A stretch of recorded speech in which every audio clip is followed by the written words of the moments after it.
Halo semua, Assalamualaikum warahmatullahi wabarakatuh. Masih bersama saya, Fadila Rumah. Kali ini saya akan memberikan informasi terkait dengan ilmu biologi di dalam pendidikan biologi. Jadi, pendidikan biologi itu adalah pendidikan biologi itu juga mempelajari tentang ilmu dalam biologi sendiri. Jadi, simak penjelasan yang akan saya berikan, dan saya juga akan memberikan sedikit tentang penjelasan dari pendidikan biologi yang khususnya tentang ilmu biologi. Di sini saya merangkum semuanya dalam ruang lingkup biologi. Baik, indikator atau tujuan utama kita dalam pertemuan kita kali ini yaitu akan membahas tentang karakteristik, atau kita akan mendeskripsikan karakteristik dari biologi sebagai ilmu, menjelaskan pengertian biologi, menjelaskan ciri-ciri makhluk hidup, dan mengidentifikasi cabang-cabang biologi menurut objek dan persoalan yang dikaji. Kita masuk dalam materi. Ini dia inti yang akan kita bahas dari ruang lingkup ilmu biologi sendiri. Yang pertama yaitu tentang pengertian biologi. Biologi sendiri terdiri dari kata bios yang artinya hidup dan logos yang artinya pengetahuan. Biologis adalah ilmu yang mengkaji dan mempelajari tentang makhluk hidup. Jadi biologi merupakan ilmu pengetahuan yang paling dekat dengan kehidupan. Biologi sendiri merupakan bidang ilmu yang luas, bagian dari IPA, serta berkaitan dengan ilmu-ilmu yang lain, contohnya seperti fisika, kimia, dan juga geografi. Selanjutnya kita akan masuk ke dalam ciri-ciri biologi. Ciri-ciri biologi atau ciri-ciri ilmu dalam biologi yang pertama yaitu memiliki kajian berupa benda-benda konkret yang pasti, contohnya itu tumbuhan, hewan, atau semua makhluk hidup yang akan kita pelajari. Yang kedua itu dikembangkan berdasarkan pengalaman empiris, pengalaman nyata. Yang tiga menggunakan cara berpikir logis atau menggunakan logika. Yang keempat membutuhkan langkah-langkah yang sistematis. Kelima, hasil kajian bersifat objektif atau bebas dari subjektif. Yang keenam, hasil kajian bersifat hukum, yaitu ketentuannya sudah berlaku umum dimanapun diberlakukan. Contohnya yaitu pada hukum Hardy-Weinberg. Selanjutnya yaitu cabang-cabang ilmu biologi. Itu cabang-cabang ilmu biologi yang akan kita pelajari dalam pembelajaran ilmu biologi itu sangat banyak. Seperti yang sudah saya jelaskan sebelumnya, ilmu biologi adalah ilmu yang kita pelajari dari hal terkecil sehingga menjadi hal terbesar. Jadi kita intinya mempelajari dari hal awam atau hal kecil terlebih dahulu. Di sini ada banyak sekali, yaitu yang pertama morfologi. Morfologi itu cabang ilmu biologi tentang mempelajari tentang penampakan atau bentuk dari luar tubuh makhluk hidup.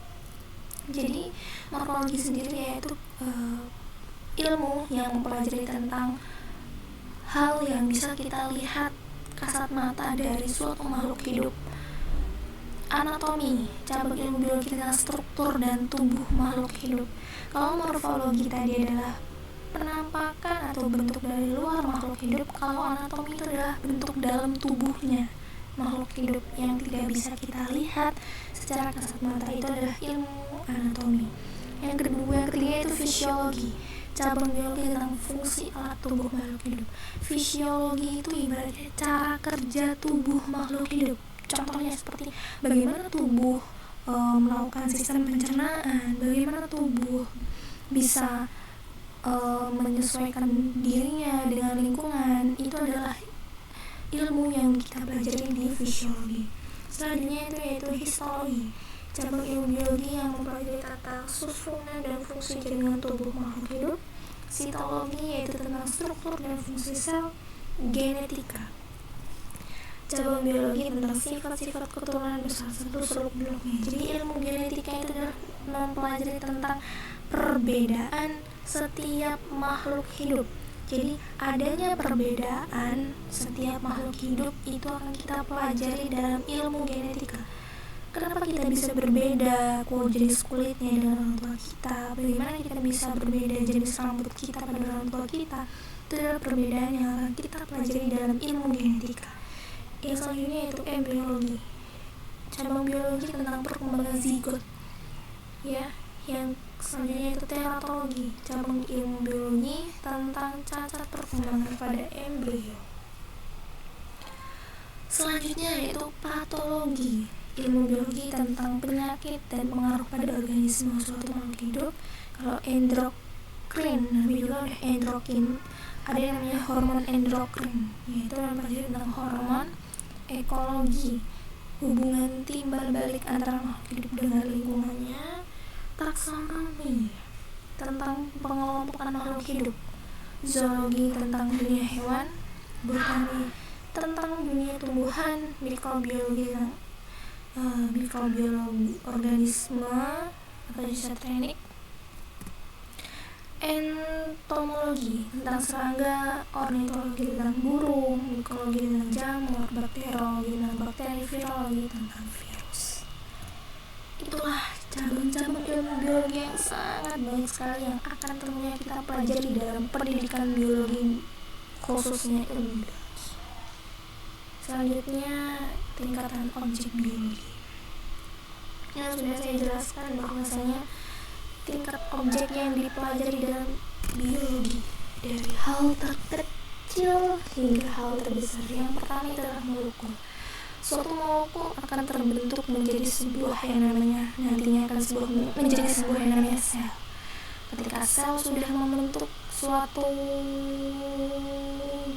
bentuk akan dikatakan sebagai jaringan, dan seterusnya menjadi organ, individu, populasi, komunitas, ekosistem, dan bisa menjadi bioma.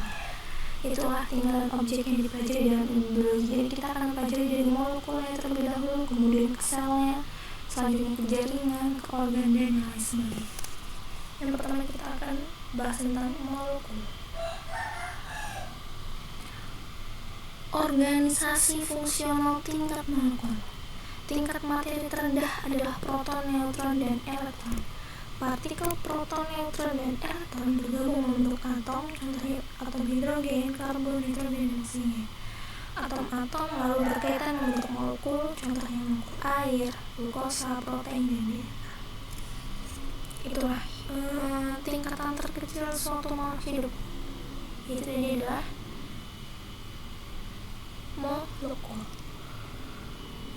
Selanjutnya sel, organisasi kehidupan tingkat sel. Berbagai jenis molekul saling berkaitan dan membentuk organel. Organel adalah subunit sel dengan fungsi yang spesifik, contohnya ribosom sebagai tempat sintesis protein. Sintesis protein merupakan proses penyusunan protein. Berbagai senyawa serta organel berinteraksi satu sama lain membentuk suatu kesatuan yang disebut sel. Suatu sel tunggal memiliki karakteristik makhluk hidup. Setiap sel memiliki materi hereditas, melakukan aktivitas metabolisme, mampu tumbuh serta berkembang. Karena memiliki karakteristik yang dibutuhkan sebagai makhluk hidup, sel disebut sebagai satuan unit terkecil kehidupan. Ukuran sel sangat kecil sehingga untuk melihatnya dibutuhkan menggunakan mikroskop. Nih, ini adalah gambar-gambar sel hewan dan sel tumbuhan. Ini adalah sel hewan, ini adalah sel tumbuhan yang merupakan organisme kehidupan tingkat sel. Selanjutnya jaringan. Jaringan ditemukan pada organisme multiselular atau bersel banyak. Jaringan adalah kumpulan sel yang memiliki bentuk serta fungsi yang sama. Kelompok sel ini memiliki fungsi yang spesifik. Berikut contoh-contoh pada jaringan makhluk hidup. Jaringan pada hewan terdiri dari beberapa jenis, yaitu jaringan epitel, jaringan saraf, jaringan otot, dan jaringan darah, dan yang lain. Bisa kita baca sendiri ya. Jaringan pada tumbuhan, yaitu jaringan meristem, epidermis, ya.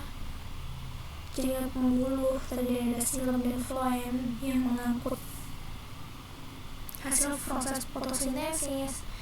yang mengangkut air dan zat hara tanah kanker ke daun, sedangkan flavor mengangkut hasil fotosintesis dari daun ke seluruh tumbuh-tumbuhan.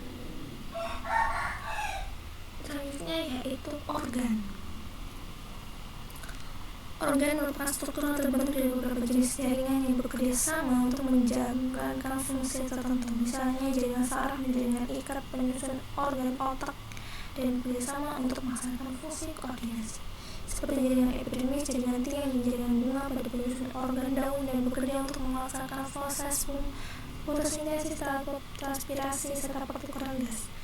Organ telinga untuk mendengar dan organ mata untuk melihat, organ pada tumbuhan cemara daun untuk pertukaran gas, bunga untuk berkembang biak, dan akar untuk menyerap air dan mineral. Organisme kehidupan tingkat individu bersel tunggal. Bisa baca sendiri ya. Kalau populasi, yaitu yang berkumpul di suatu tempat tertentu pada waktu yang sama membentuk tingkat organisasi kehidupan yang disebut sebagai populasi. Murid-murid yang berada di sekolah dinamakan sebagai populasi manusia. Jumlah rumput yang ada di halaman sekolah dinamakan populasi rumput. Kumpulan belalang dinamakan populasi belalang, dan yang lain sebagainya. Suatu individu yang sejenis yang berkumpul di suatu tempat tertentu itu dinamakan sebuah populasi. Komunitas.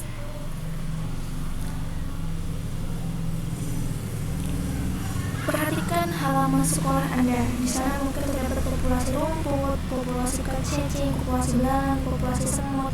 Kumpulan dari populasi yang menempati area yang sama dan saling berhubungan disebut komunitas. Ya. Di dalam komunitas selalu ada interaksi baik antar anggota spesies yang sama maupun interaksi antar populasi yang berlainan. Iklim di suatu daerah yang berinteraksi dengan komponen biotik dan di dalamnya akan menghasilkan satuan komunitas yang besar. Ekosistem merupakan unit fungsional yang mencakup organisme biotik dengan abiotik. Kalau abiotik itu yang tidak hidup, biotik itu hidup dalam hubungan saling mempengaruhi dan berinteraksi. Tingkat bioma adalah salah satu komunitas utama dunia, diklasifikasikan berdasarkan vegetasi dominan dan ditandai oleh adaptasi organisme terhadap lingkungan suatu habitat tertentu. Contohnya bioma tundra, bioma taiga, bioma gurun, dan yang lain sebagainya.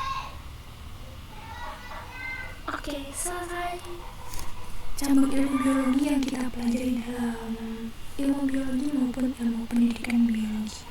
Kalau pendidikan biologi itu juga mempelajari tentang ilmu biologi, tapi pendidikan biologi juga lebih mendetail tentang cara kita menjadi seorang pendidik atau seorang guru untuk mendidik suatu siswa di dalam sebuah sekolah. Sekian yang dapat saya sampaikan. Saya ucapkan terima kasih. Kurang lebihnya mohon maaf. Wassalamualaikum warahmatullahi wabarakatuh.